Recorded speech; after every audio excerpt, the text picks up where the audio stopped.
عليكم البنات، كي بخير؟ لاباس عليكم؟ كنقول لكم مبروك رمضان.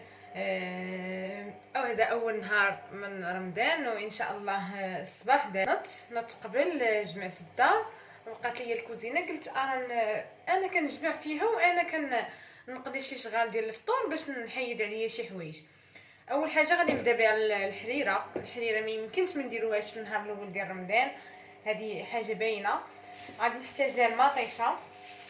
انا ديجا حكاها وديرها ماشي حكا، طحناها وديرها في الثلاجه فاش كتبان ليا شي مطيشه طيبه شويه، ولا كنحاول نطحنها مع شويه الماء وكنحتفظ بها في الثلاجه. كتنفعني بحال هاد المواقف بحال مثلا الحريره، بحال سباكيتي، بحال كنلقاها موجوده وما كتضيعش في نفس الوقت. المهم ها هي غادي ندير القياس. غندير هاد البلاستيكه. الحمص ديجا مرطبه وتا هو دايره في الكونجيلاتور. ها نتوما انا ما كنفسخش الحمص، كنخليه هكاك. ها نتوما ندير الملكه جبدتها.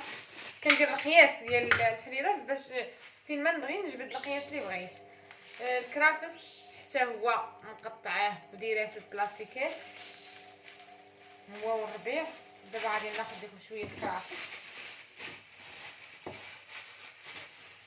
دابا غادي غير ندوروها وفي العشيه ان شاء الله غادي غير نسدو على هادشي هذا باش يطيب، وفي العشيه ندوروها ان شاء الله.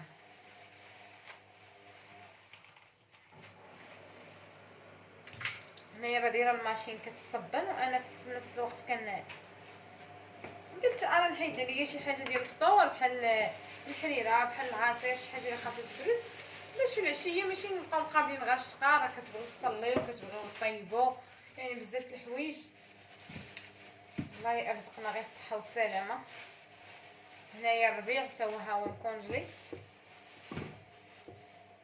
الربيع يعني قزبر ومعدنوس. ها نتوما حتى هو غادي نفتو عليه هادشي. غنزيد شويه.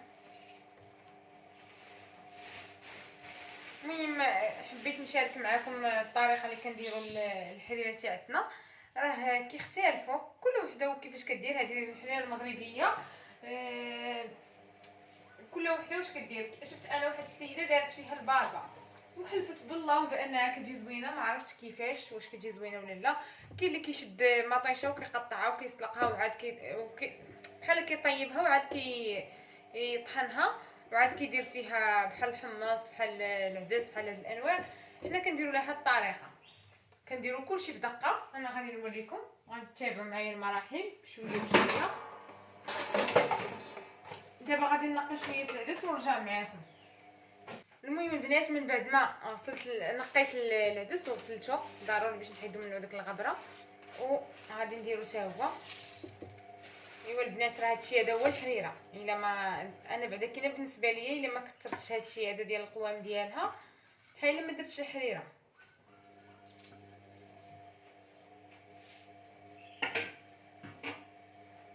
دابا غادي نبداو نضيفو في العطريه. غادي نديرو الزيت،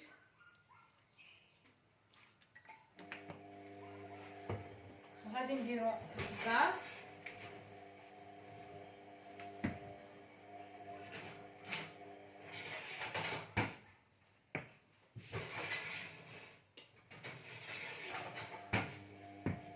غادي ندير ها نتوما كيف قلت لكم غادي ندير البزار.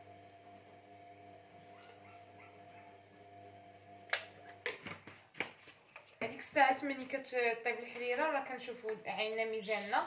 واخا دابا راه رمضان ما نقدروش نذوقوا، اما بلا رمضان راه تقدروا تذوقوا وتشوفوا ديك الساعه اللي كان خاصكم مازال تزيدوا.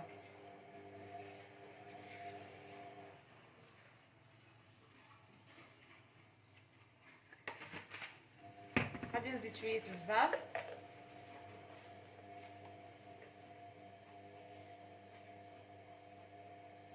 كتعجبني انا الحريره شويه حاره. غادي ندير الخرقوم. الخوت راه كندير من البواطه ديريكت، ما كنحتاجش انني ندير في التفصيل عاد نبدا نزوق لكم. حنا في الكوزينات المغربيه شنو كنديروا؟ راه كنهزوا البواطات حدانا كنحطوا داكشي ومن بعد كنردوهم. هنايا عندي تحميره بودر. المهم انا هذه بحال ما عجبتنيش بزاف صراحه. شفتو كتكون اورانج، ها نتوما شفتو كيفاش تكون في اللون. انا كتعجبني ديك الحمراء اللي كتكون ديال الزيت.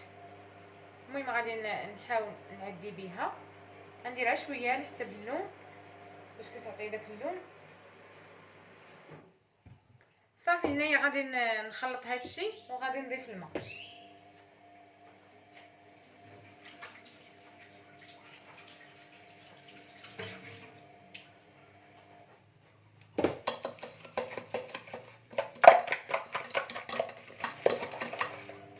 واخا هادشي راك مازال مكونجلي ولكن غادي نعديو. هنايا غادي نزيد الماء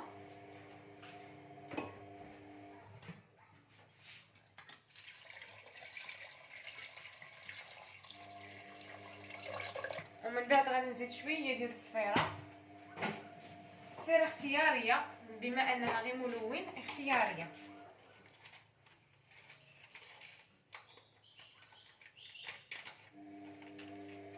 غادي نديرو شويه هكا. انا عندي هادو ديال الكويغطات، ما عنديش ديال الرشاشه. الصراحه هاد الباكيه كدي مده، وغادي نشارك معكم لسان الطير ان شاء الله. غادي نوريكم مع بعض المراحل، ولكن غنخلي لكم الفيديو ديالو في صندوق الوصف ودخلوا تفرجوا فيه ديريكت، حقاش انا ديجا ما وجدتوش. يلا غادي نوجدو اليوم، بما انه هو ساهل غادي نوجدو بالزربه غير باش نرافقوه مع الحريره. هنايا غادي نضيف الماء حتى غادي نوصلوا لهاد البلايص هادو، ومن بعد غادي نسد الكوكوش وغادي نحطها فوق البوطه باش انها طيب. من بعد ما طيب غادي نرجع. المهم البنات الحريره تاعتنا من بعد ما فتحنا عليها هانتوما قلبت انا ديجا الحمص والعدس هما اللي غادي يكونوا هزوا الطياب وداكشي، لقيتهم انهم طابوا. بالتالي غادي نخليها حتى نبغي ندور ونرجع معكم. دابا صافي طابت. المهم البنات ما شاركتش معكم الطريقه ديال دوك العظيمات اللي تيكونوا تاع الحريره. انا ديجا ما عنديش داكشي علاش ما درتهمش. نتوما راه انا فاش كيكونوا عندي راه كنديروا مع هاد القوام كنطيبهم في دقه حتى هما معاهم كيطيبوا كيهزوا نفس الطياب ديالهم. هنايا البنات فاش بغيت ندور زدت الماء ضروري باش نروي مزيان، ودرت الكوكوش فوق البوطه حتى غتولي تطبخ. وفي هاد الاثناء غادي نمشي ندير الدقيق باش كندير الدقيق الفورس، وغادي ندير الماء. المهم درت الدقيق الكافي. هنايا بان ليا كثير قلت غادي نقص شويه حتى من بعد الا كان خاصني نزيد.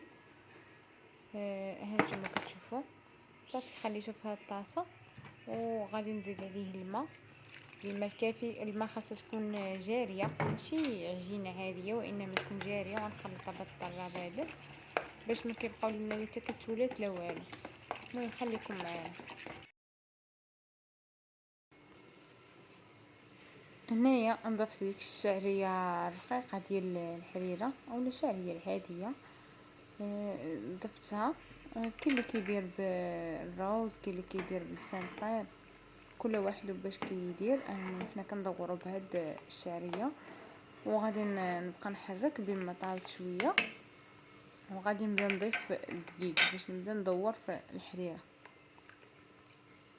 المهم درت هاد شويه ديال الدقيق وديجا درت شويه ما تشدش في الكاميرا، وكنخلط. انا كندير في الدقيق وانا كنخلط، ما خصنيش نزكى من الخلاط لانه الدقيق كيدير التكتلات. فبالتالي انا غير نصبت كيفاش ندير مع التصوير، خاصني نسجل لكم اللقطات. اما راه هي ايد شاده الطاسه ديال الدقيق وايد كتخلط بالمغرفه. هنا بالي بانني باقي خاصني الدقيق وانا نزيد، ودرت معاه في نفس الوقت مطيشه الحك. المهم كديروا القياس، ما تكثروش وما تقلوش، باش الا كثرتو بزاف غتجي حامضه ولا قللتو ما غتجيش البنه تاع مطيشه. هي ماشي بالضروره انكم ديروها بحال هكا في الدقيق والماء عاد ديروها في الكوكو. تقدروا حتى ديروا الدقيق تدوروا الحريره ومن بعد تهزوا معلقه وتلوحوها في الكوكوط ولا القياس اللي عندكم على حساب شحال عندكم. غادي نهز دابا الضراب وغادي نبدا نخلط في داكشي حتى يولي لونه موحد، عادي يكون غوزي اولا احمر. المهم نتوما كتشوفوا غادي يولي لون واحد. غادي نخلط مزيان وفي نفس الوقت غادي تفلتي هذيك المطيشه ما تبقاش مكعبه.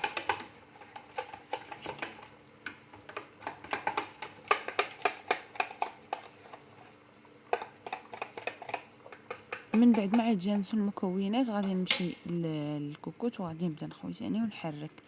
في نفس الوقت ما خاصناش نخليوها تكعلل ديك الحريره، وفي نفس الوقت ملي كتكون تحركوا كتشوفوا حتى القياس واش بدات كتختار واش لا.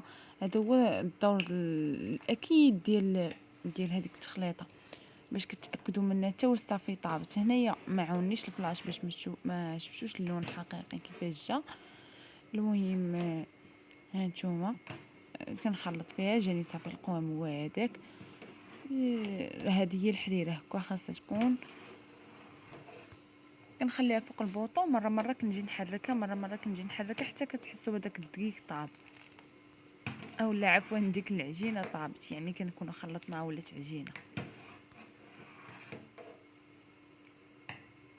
ملي كنحسوا بها طابت كنجيب هاد الكنوره ديال الحريره عفوا.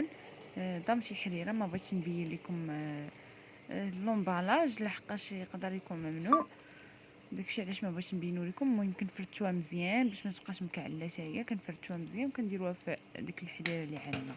كنتو دايرين قل من هاد القياس غادي ديروا نص وحده، كنتو دايرين بحال هاد القياس ديروا وحده. هي كتجيب الحريره زوينه.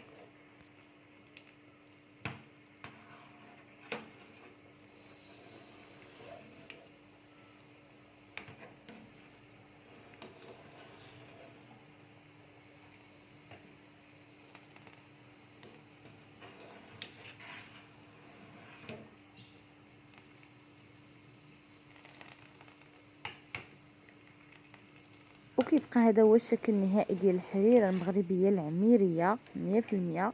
لو وصلتوا حتى لهنايا ما تنساونيش بواحد لايك، واللي مازال ما مشتركش في القناه اشترك دابا، دير اشتراك وضغط على الجرس باش تبقى توصل دائما بالجديد.